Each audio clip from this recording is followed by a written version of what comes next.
सोनाली फोगाट की मदद पहली बार सामने आई है।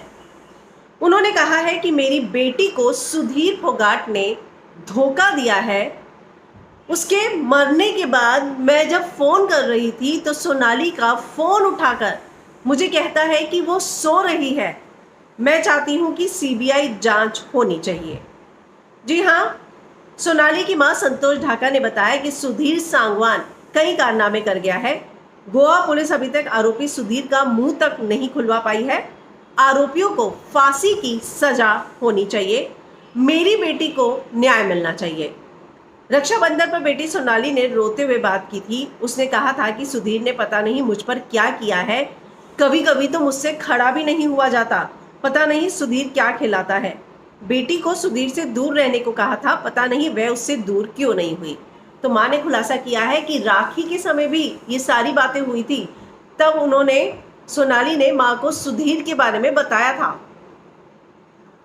आंख में आंसू, रूंधे गले से संतोष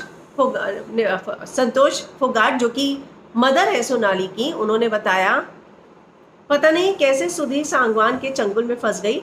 सुधीर के आने के बाद से उसने सोनाली से सबको दूर कर दिया।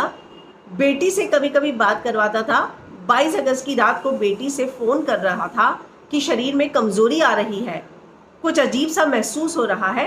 बेटी से जब मैंने पूछा कौन कौन है तेरे पास, तो उसने कहा सुधीर है। सुबह 7 बजे बेटी के फ़ोन पर कॉल किया तो सुधीर ने उठाया। मैंने बेटी के बारे में पूछा कि सोनाली कहाँ है, तो वो कहता है सो रही है। उसी दौरान फ़ोन पर एक दूसरे युवक की आवाज़ सुनाई दी। इसके बारे में पूछा तो बोला सुखविंदर है।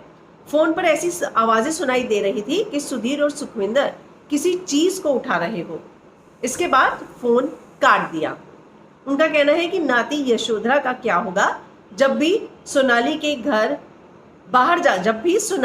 घर से बाहर जाती थी तो यशोधरा को मौसी के पास नहीं तो मेरे पास छोड़ जाती थी। अब मुझे नाती की चिंता सता रही है। तो ये बात जो है सोनाली फोगाट की मम्मी ने कही है और उन्होंने साफ कहा है कि मेरी बेटी को धोखा दिया गया है। मेरी बेटी ने सुधीर के बारे में मुझे बताया था और मैं चाहती हूँ कि सुधीर को फांसी की सजा होनी चाहिए।